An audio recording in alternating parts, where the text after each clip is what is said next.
Praise the Lord, hallelujah. हमारे लिए ये समय बहुमूल्य समय है, क्योंकि हमारा पवित्र पिता परमेश्वर हमें सुंदर अवसर दिया है ताकि हम एकत्रित होकर प्रभु का धन्यवाद करते हुए उसके वचनों से में कुछ हम सुनने के लिए जा रहा हैं। और मैं प्रभु का धन्यवाद करना चाहता हूं, क्योंकि प्रभु ने मुझे ये सुंदर अवसर दिया है ताकि प्रभु का वचन आपका सम्मुख में आज रखने के लिए जो अवसर प्रभु ने मुझे प्रदान किया, इसलिए मैं प्रभु का धन्यवाद करना चाहता हूँ। उसके साथ मैं अपना वरिष्ठ पासवान डॉक्टर माथ्यू के थॉमस का भी धन्यवाद करना चाहूँगा, क्योंकि उन्होंने मुझे लायक समझा और प्रभु के वचन से कुछ विषय आपके सम्मुख में प्रस्तुत करने के लिए मुझे मौका दिया, इसलिए मैं प्रभु का दास का भी धन्यवाद करना चाहूँगा। आज की जो संदेश मैं आपके सम्मुख में रखना चाहता हूँ, आज की संदेश का जो शीर्षक है, जो टॉपिक है, चिंता के खिलाफ हथियार, यानी अंग्रेजी में द एंटीडोट टू एंजाइटी। मैं जो स्क्रिप्चर पर्सन आज की मनन के लिए सेलेक्ट किया हूँ, ये है मत्ती 6वां अध्याय 25 आयत से लेकर 34 आयत तक। सेम वचन भी हम लूका 12वें अध्याय 22 आयत से लेकर 31 आयत तक हम पढ़ते हैं।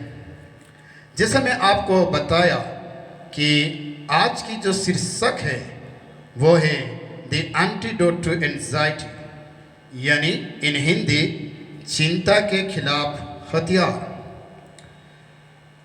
यीशु मसीह मत्ती 6वां अध्याय 25 आयत से लेकर 34 आयत में जो कुछ भी कह रहा है, जो कुछ भी कहा है, ये यीशु मसीह का पहाड़ी उपदेश का एक भाग है। यदि हम मत्ती 5वां अध्याय 1 आयत से लेकर यदि पढ़ेंगे, इसमें हम प्रभु यीशु मसीह का पहाड़ी उपदेश का शुरुआत को हम देखते हैं। यीशु मसीह का पहाड़ी उपदेश, पहाड़ी संदेश मत्ती 5 से शुरुआत होती है और मत्ती 7वीं आयत में समाप्त होती है। मत्ती 5 आयत से लेकर 7 आयत, यानी इन तीनों अध्याय में प्रभु यीशु मसीह अपने लोगों के, अपने चेलों को, अपने शिष्यों को ये कहता है कि अभी इस समय हमारे लिए जो है, इस समय है परमेश्वर का राज्यों का खोज बनना है। इसलिए यीशु मसीह इस तीनों अध्याय में स्वर्ग राज्य का संविधान का बारे में बताता है। He speaks about the constitutions of the kingdom of God। और यदि हम मत्ती उसका 5 अध्याय 3 आयत से लेकर 16 आयत यदि हम पढ़ेंगे, इसमें हम देखते हैं कि स्वर्ग राज्य का चरित्र का बारे में वर्णन किया जाता है, यानी इन अंग्रेजी में the characteristics of the kingdom of God. यदि हम 7वीं आयत 7 पद से लेकर 27 आयत तक यदि हम देखेंगे, इसमें the calling to the kingdom of God is also written there. उसका मतलब स्वर्ग राज्य के लिए आह्वान किया जाता है। इन बिटवीन में जो लाइन आता है, जो संदेश को प्रभु ने दिया, ये बहुत ही बड़ा महत्वपूर्ण है, जो कि qualification to enter into the kingdom of God. स्वर्ग राज्य में प्रवेश करने के लिए योग्यता का आवश्यकता होता है। इस योग्यता का बारे में प्रभु यीशु मसीह मत्ती 5 अध्याय 17 आयत से लेकर 7 अध्याय 6 आयत तक हम ये विषय को देखते हैं। जो कुछ भी यीशु ने कहा मत्ती 5 से लेकर 7 आयत तक, ये वचन पहाड़ी संदेश का एक बहुमूल्य भाग है। इसमें यीशु कहता है कि हमें हमें स्वर्ग राज्य में प्रवेश करने के लिए हमें क्या करना है, हमें ईश्वर का राज्य में प्रवेश करने के लिए हमारा पास क्या क्या योग्यता होना जरूरी है, ये विषय को प्रभु यीशु मसीह पहाड़ी संदेश के द्वारा अपना लोगों का बीच में प्रकट करता है। मत्ती 6 उसका 33वां आयत में यीशु मसीह ये कह रहा है, first seek the kingdom of God and his righteousness and all those things will be given unto you. उसका अर्थ यह है, यीशु मसीह अपना लोगों को ये कह रहा है कि सबसे पहले हमें क्या ढूंढना है, परमेश्वर का राज्य को ढूंढना है, परमेश्वर का धार्मिकता को हम ढूंढना है। जब हम परमेश्वर का राज्य का खोज करेंगे, परमेश्वर का राज्य को ढूंढेंगे और परमेश्वर का धार्मिकता को हम ढूंढेंगे, तब हमारे लिए सब कुछ क्या हो जाएगा, प्रदान हो जाएगा। ये विषय मैं नहीं कह रहा हूँ, परंतु ये विषय हमारा त्राणकर्ता प्रभु यीशु मसीह खुद कह रहा है, जो कि राजाओं का राजा है, प्रभुओं का प्रभु है, और जो जगत की सृष्टि करता है और जगत को संपूर्ण रीति से वो सुरक्षित रखने वाला जिंदा खुदा परमेश्वर यीशु मसीह कहता है। पवित्र शास्त्र ये भी कहता है, यदि कोई व्यक्ति प्रभु का वचन को ग्रहण नहीं करता है और प्रभु का वचन के अनुसार अपना जीवन को नहीं व्यतीत करता है, वो व्यक्ति कभी परमेश्वर की इच्छा का अनुसार अपने जीवन को स्वर्ग राज्य में प्रवेश करने के लिए कभी काबिलियत नहीं होगा और कभी इस प्रकार का अपॉर्चुनिटी उनके जीवन में नहीं आएगा। जब हम पहाड़ी संदेश को यदि केयरफुली पढ़ेंगे, इसमें यीशु मसीह बाट का शब्द बहुत बार उपयोग किया गया है। जैसे बाट परंतु का जो शब्द है, यीशु मसीह पहाड़ी संदेश में बारंबार उसको यूज करके ये कहना चाहता था कि he wanted to differentiate between issues or things. Jesus used this word meaning but in the Sermon on the Mount 13 times to differentiate different things.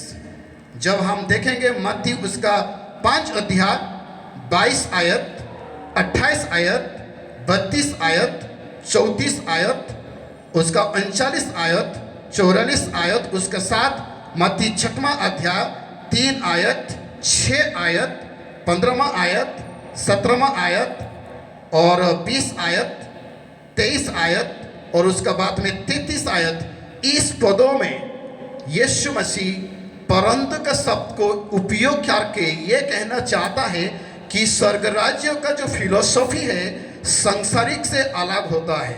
स्वर्ग राज्य को जो चिंताधारा है सांसारिक की बातों से अलग होता है।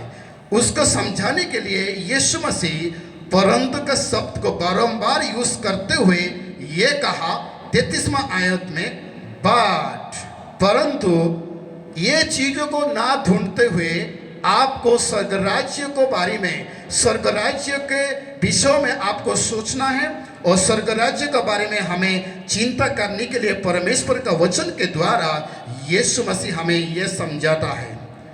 यदि हम 33वां आयत को देखेंगे, इसमें इस प्रकार लिखा जाता है कि यीशु ने खुद कहा कि seek first the kingdom of God and his righteousness and all things will be given to you as well। ये बहुत बड़ा महत्वपूर्ण बात परमेश्वर का पुत्र यीशु मसीह हमें समझाना चाहता है। उसका मतलब यह है कि यीशु मसीह अपने चेलों को यह कह रहा है कि तू अभी अपने फोकस को, अपने रास्तों को, अपने डायरेक्शन को चेंज करने के लिए परमेश्वर अपने चेलों को कह रहा है। उसका मतलब यह है, Lord is saying to turn away from sin to salvation, to turn away from hell to heaven, to turn away from darkness to righteousness, to turn away from the pleasure of this world to the kingdom of God. And that is exactly the Lord is saying to his own disciple and the people who were presented in that particular occasion. Let me, my friends, tell you, in order to understand about this important truth, in the scripture हमें मत्ती 6वां आयत 25 आयत से लेकर 6वां अध्याय 25 आयत से लेकर 31 आयत तक हमें पढ़ना जरूरी है। इसमें यीशु ये कह रहा है कि लोगों को ये कह रहा है कि आप अभी किसी भी बातों के लिए चिंता ना करें, क्योंकि चिंता करने के द्वारा हमें कभी भी हमारे जीवन में शांति उपलब्ध नहीं होता है। इसलिए यीशु ने कहा कि आप अपने शरीर की आवश्यकता के लिए चिंता ना करें, अपने सोशल नीड्स के लिए चिंता ना करें, अपने फिजिकल नीड्स के लिए अपने चिंता ना करें। फिजिकल नीड्स, शरीर का जो आवश्यकता है वो है क्या खाओगे, क्या पियोगे, क्या पहनोगे, और सोशल नीड्स के बारे में जो है एक ही जो स्टेटस है, जो कि हमारा संसार में जो कुछ भी मान सम्मान के बारे में हमें ढूंढने के लिए परमेश्वर नहीं कह रहा है। परमेश्वर का पुत्र यीशु मसीह ये कह रहा है कि तू अभी जो चीज को ढूंढना है, जो विषय को ढूंढना है, वो है परमेश्वर का राज्य का बारे में हमें क्या करना है, ढूंढना है। इसमें परमेश्वर का पुत्र यीशु मसीह ये कह रहा है कि डू नॉट वरी।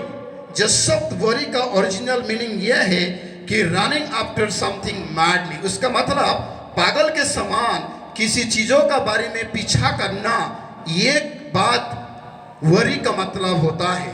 इसलिए यीशु ने कहा कि पागल के समान क्या खाओगे, क्या पीनोगे, क्या खाओगे, क्या पियोगे, क्या पहनोगे, इस चीजों को लेकर हमें पागल के समान उसके पीछे नहीं करना है। We do not need to run after all of these things, things that are not eternal, things that are not spiritual, things that are not kingdom oriented. Those are the things should not be the priority number one for us, because परमेश्वर का पुत्र यीशु मसीह ये कह रहा है कि हमें क्या करना है, प्रभु का विषय में हमें तत्पर होके प्रभु का विषय को हमें क्या करना है, ढूंढना है। जो व्यक्ति इस चीजों को ढूंढते हैं, वस्तुओं को ढूंढते हैं, वो लोग अन्य जाति लोग इस प्रकार करते हैं।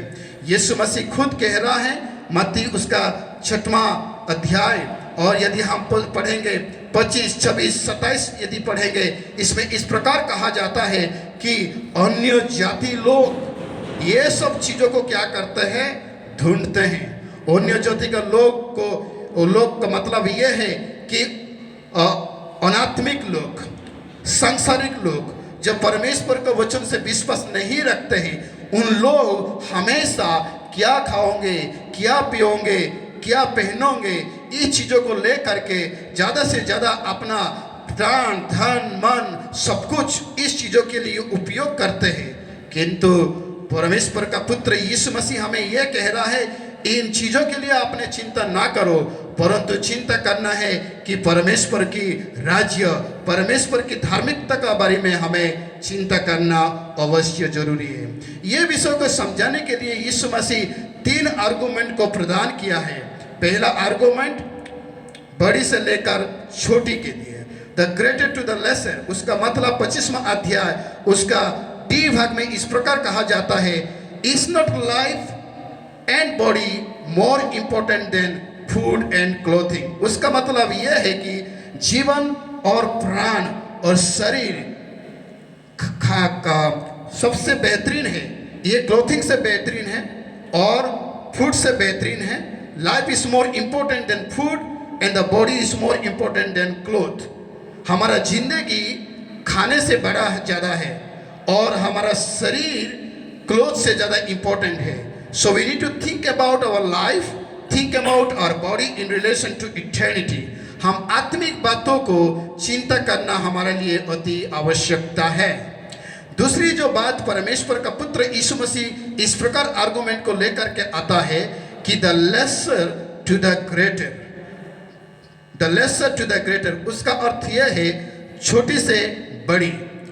Look at the birds of the air, they are not doing anything but the Lord provides their need. मत्ती 6 उसका 26 आयत में इस प्रकार कहता है, Jesus is saying here, you are more valuable than the birds of the sky, more precious than the birds of the sky. क्योंकि हम सब परमेश्वर के अनुसार, परमेश्वर से द्वारा बना गया इंसान है।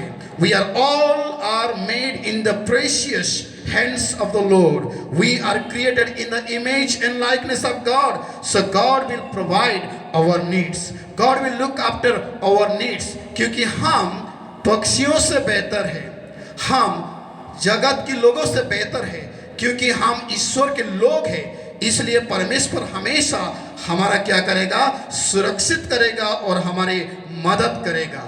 तीसरा आर्गुमेंट जो यीशु ने लेकर के आया है, that is the lesser to the greater.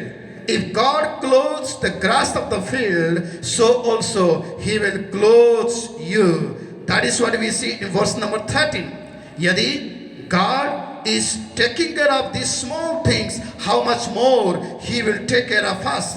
Therefore, Jesus is saying, since we are more significant than anything else, we are significant than the birds of the sky, we are significant than the grass of the field. Therefore, God is telling that we do not need to be worried about anything else. इसलिए यीशु कह रहा है कि हम कोई भी बातों के लिए हमें चिंता नहीं करना है, शरीर को लेकर के चिंता नहीं करना है, शरीर की आवश्यकता को लेकर के चिंता नहीं करना है, और सोशल आवश्यकता को लेकर के हमें नहीं चिंता करना है, क्योंकि हमारे लिए हमारा स्वर्गीय पिता परमेश्वर खुदा हमारे लिए चिंता करता है। इसलिए मेरे मित्रों, यीशु का वचन को हम जब सुनेंगे, जब हम यीशु का वचन को पढ़ेंगे, तो हमें इस प्रकार के विश्वास के जीवन को हमें बढ़ाना है कि हमारा एक ही मकसद होना चाहिए। ये मकसद है परमेश्वर के राज्य को क्या करना है, हमें ढूंढना है। परमेश्वर के राज्य को हम क्या करना है, सर्च करना है। We need to run after the things of God. We need to run after the things of God, not the things of this world. We need to be more interested in spiritual matters, not in the physical matters, because that is what the Lord is telling us to do, and that is what the Lord is telling us to do. Therefore, my friends, today I wanted to challenge each one of you that today we are here so that we can run after the things of God, not the things of this world. हम क्यों सांसारिक बातों में और जागतिक बातों में हमें क्यों चिंता नहीं करना है? मैं आपको 5 बिंदु बताना चाहता हूं। मेरा पहला बिंदु मत्ती उसका 6वां अध्याय 32वां आयत में हम पढ़ेंगे। पढ़िए जी। क्योंकि अन्य जातियां इन सब वस्तुओं की खोज में रहते हैं, परंतु तुम्हारा स्वर्गीय पिता जानता है तुम्हें इन सब वस्तुओं की आवश्यकता है।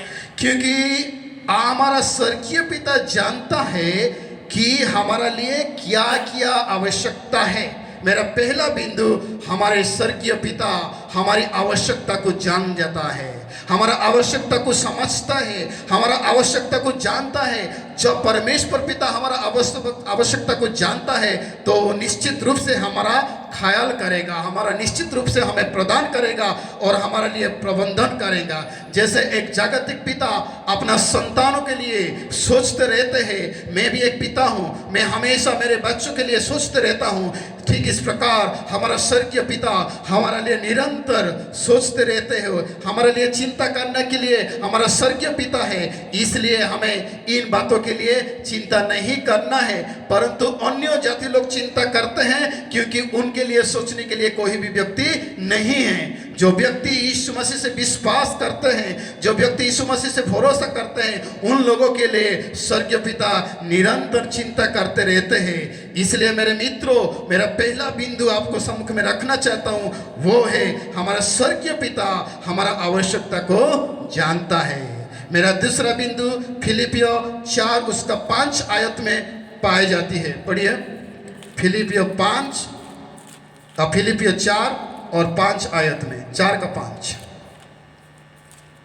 इसमें इस प्रकार लिखा जाता है कि हमारा स्वर्गीय पिता हमारा साथ साथ रहता है। पढ़िए, यस, 4 का 5।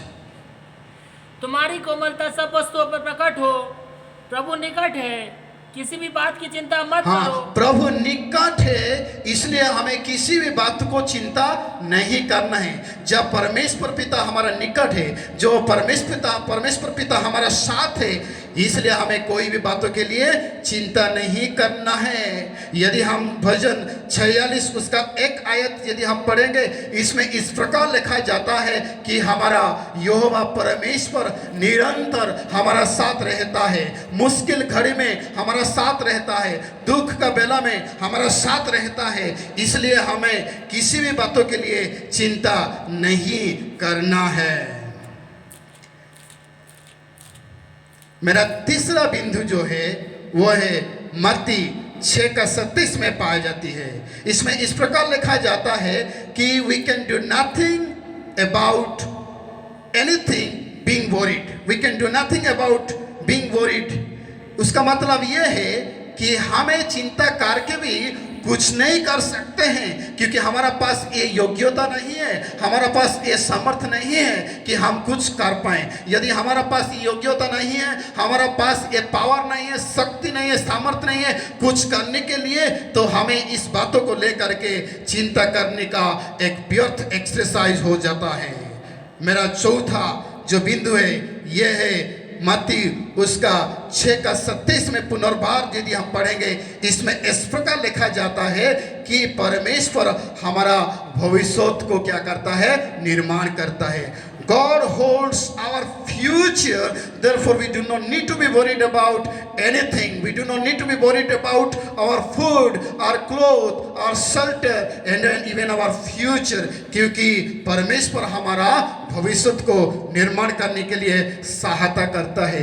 यदि हम यिर्मयाह 29 उसका 11th वर्ष पढ़ेंगे, इसमें अति सुंदर वचन प्रभु यीशु का पवित्र पिता परमेश्वर हमें यह कह रहा है। आइए हम पढ़ें। क्योंकि यहोवा की यह वाणी है, जो कल्पनाएं मैं तुम्हारे विषय करता हूँ उन्हें मैं जानता हूँ, वे हानि की नहीं परंतु कुशल ही की है। अंत में तुम्हारी आशा पूरी करूंगा। It says like the plan that I have for you is not to harm you. Plan that I have for you is to give you hope and future. That is what the Lord is saying. परमेश्वर का योजना हमारे लिए, इतना सुंदर योजना परमेश्वर हमारे लिए बना करके रखा है, जो कि हमारे लिए एक आशा, एक भरोसा का एक फ्यूचर लेकर के परमेश्वर हमारे लिए चिंता करता रहता है। इसलिए हमें कभी भी किसी भी समय इन छोटी छोटी चीज़ों के लिए हमें चिंता नहीं करना है। मेरा पांचवें बिंदु यह है, God cares for us and also think about us. भजन 144 वर्ष 3 में इस प्रकार लिखा जाता है, God cares for you and thinks about you. पढ़िए। हे यहोवा, मनुष्य क्या है कि तू उसकी सुधि लेता, या आदमी क्या है कि तू उसकी कुछ चिंता करता। मनुष्य तो सांस के समान है, उसके दिन ढलती हुई छाया के समान है। आमीन। परमेश्वर खुद कहता है कि मैं तेरे लिए चिंता करता हूँ। ये मनुष्य के लिए चिंता करता है, हमारे लिए सोचते रहते हैं। पवित्र पिता परमेश्वर हमारा समस्या को लेकर के चिंतित करता है और हमारा समस्या से समाधान लेकर के हमेशा आता रहता है। This is extremely good news for all of us, क्योंकि यहोवा परमेश्वर हमारे लिए चिंता करता है, क्योंकि यहोवा परमेश्वर हमारे लिए सोचते रहते हैं। यदि सृष्टिकर्ता परमेश्वर, महान परमेश्वर, सारे ब्रह्मांड को बनाने वाला परमेश्वर यदि हमारे लिए सोचते रहते हैं, तो हमारे लिए इतना एक क्या सौभाग्य का विषय है, क्योंकि परमेश्वर हमारे लिए क्या करता है, चिंता करता रहता है, हमारे लिए सोचते रहता है। मेरे मित्रों, हमारे लिए सोचने के लिए, चिंता करने के लिए यहोवा परमेश्वर, जो कि सारी जगत को बनाने वाला परमेश्वर, जिंदा खुदा परमेश्वर है, इसलिए हमें कभी भी किसी बातों के लिए हमें चिंता नहीं करना है। यह चीज को लेकर के पौलुस कहता है, God will supply all our needs, क्योंकि पौलुस कहता है कि परमेश्वर हमारी हर एक जरूरत को क्या करेगा, प्रोवाइड करेगा। फिलिपियों 4:19 पढ़िए। मेरा परमेश्वर भी अपने उस धन के अनुसार जो महिमा समेत मसीह यीशु में है तुम्हारी हर एक घटी को पूरा करेगा। तुम्हारे हर एक घटी को क्या करेगा? पूरा करेगा। हर प्रकार की करके आवश्यकता को यीशु मसीह पूरा करेगा, हमारे हर जरूरत को पूरा करेगा, क्योंकि परमेश्वर का वचन कहता है God will supply all our needs. आमेन, प्रेज द लॉर्ड। क्योंकि परमेश्वर हमारे लिए चिंता करता है और हमारे लिए जरूरत भी प्रोवाइड करता है। We must know when God can supply all our needs। कब परमेश्वर हमारे लिए हर एक जरूरत को प्रबंधन करता है। यह आंसर हम प्राप्त करने के लिए मत्ती उसका छठवां अध्याय 33वां आयत को हमें पढ़ना है। इसमें इस प्रकार लिखा जाता है, seek first the kingdom of God and his righteousness and then all other things will be given to you। हमें सब कुछ मिलेगा जब सबसे पहले हम प्रभु यीशु मसीह का राज्य का खोजी बनेंगे। सबसे पहले हमें क्या ढूंढना है? परमेश्वर का राज्य को और परमेश्वर का धार्मिकता को हमें ढूंढना है। जब हम परमेश्वर का राज्य को पहले खोजी बनेंगे और उसकी धार्मिकता का अन्वेषण करेंगे, धार्मिकता का पीछा करेंगे, तब हर एक वस्तु, हर एक चीज हमारे लिए क्या हो जाएगा? प्रबंधन हो जाएगा। इसलिए मेरे मित्र, सबसे पहले हमें क्या करना है? परमेश्वर का राज्य को हमें ढूंढना है। आज हम क्या ढूंढ रहे हैं? आज हमारे जीवन में हम क्या प्राप्त करने के लिए चाहते हैं? मेरे मित्रों, आज परमेश्वर का वचन कहता है कि seek the rain of God in your life, seek the presence of God in your life, seek the holiness of God in your life. पवित्रता को, परमेश्वर का पवित्रता को ढूंढिए, परमेश्वर का शांति और समृद्धि को ढूंढिए, परमेश्वर की उपस्थिति को ढूंढिए और परमेश्वर का राज्य को ढूंढिए, क्योंकि इसमें हमारा क्या होगा? भलाई होगा। उसके साथ साथ प्रोफेट आमोस भी कुछ कहता है। आमोस का 5वां अध्याय और 14 आयत में हम इतना सुंदर वचन को पढ़ते हैं। पढ़िए। हे लोगों, बुराई को नहीं भलाई को ढूंढो ताकि तुम जीवित रहो, और तुम्हारा यह कहना सच ठहरे कि सेनाओं का परमेश्वर यहोवा तुम्हारे संग है। आमीन। इसमें इस प्रकार लिखा जाता है, बुराई को नहीं परंतु भलाई को ढूंढो। मेरे मित्रों, हम अभी क्या ढूंढना है? गॉडलीनेस को ढूंढना है, राइचियसनेस को ढूंढना है, होलीनेस को ढूंढना है और परमेश्वर का धार्मिकता को ढूंढना है। परंतु आज जगत में लोग क्या ढूंढ रहे हैं? जागतिक बातों को ढूंढ रहे हैं, जागतिक विषय को ढूंढ रहे हैं। आज लोगों जगत के लोग अनेक बातों को ढूंढ रहे हैं, अनेक विषयों को ढूंढ रहे हैं। परंतु परमेश्वर का वचन हमें यह कह रहा है कि हम सबसे पहले क्या ढूंढना चाहिए? परमेश्वर का राज्य को खोज करना चाहिए, परमेश्वर का धार्मिकता को खोज करना चाहिए। तब क्या होगा? हर एक विषय हमारे लिए उपलब्ध किया जाएगा। हम क्या करते हैं? सबसे पहले परमेश्वर का राज्य को ढूंढते नहीं हैं, परमेश्वर का धार्मिकता को ना ढूंढ के अलग अलग चीज को हम क्या करते हैं? ढूंढते हैं। इसलिए हम क्या हो जाते हैं? अपने जीवन में फेलियर को अनुभव करते हैं। इसलिए हम अपने जीवन में हर एक चीज को उपलब्ध नहीं कर पा रहे हैं, क्योंकि हम सबसे पहले परमेश्वर का वचन के अनुसार उसका राज्य को नहीं ढूंढते हैं, उसका राज्य को खोज नहीं करते हैं। We are not seeking the kingdom of God first. The Bible says, when you seek first the kingdom of God and his righteousness, everything shall be added unto you. Because that is the principle number one. Principle number one is, first we need to seek the kingdom of God and his righteousness. If you do this, the rest of the things will be added unto you. Today, unfortunately, we are not seeking the kingdom of God and his righteousness. All that we are seeking is the worldly pleasures of life. That is the reason we are not able to enjoy God's blessings and God's grace in our life. आज हम क्या ढूंढते हैं? Position ढूंढते हैं, समर्थ ढूंढते हैं, public recognition ढूंढते हैं, पुलपिट ढूंढते हैं, चर्च में रिकॉग्निशन ढूंढते हैं। परंतु स्पिरिचुअल लोग हमेशा परमेश्वर की उपस्थिति को क्या करते हैं? ढूंढते हैं। जैसे मूसा ने कहा, प्रभु जी आपकी उपस्थिति मेरा रास्ता जाने के लिए दे दीजिए, आपकी बिना उपस्थिति में मैं नहीं जाऊंगा। ये था मूसा का इच्छा, आकांक्षा। मेरे मित्रों, आज हम क्या ढूंढना चाहते हैं? आज मैं आपको अनुरोध करना चाहूंगा, यदि आप परमेश्वर का वचन सुन रहे हो, अब अभी मैं आपको अनुरोध करना चाहूँगा कि परमेश्वर का वचन के आधार पर मैं आपको अनुरोध करना चाहूँगा कि let us seek first the kingdom of God and his righteousness, and everything shall be added unto us. Today we should be always be mindful of all of these things, because the first and foremost things that we need to do in our life is to seek first the kingdom of God and his righteousness. Then only the rest of the things will be supplied to us according to God's riches and glory. May the Lord bless you as you proceed ahead in life. May God bless you all, and let's make a decision today to seek first the kingdom of God and his righteousness, and everything shall be added unto us. May the Lord bless you. Thank you.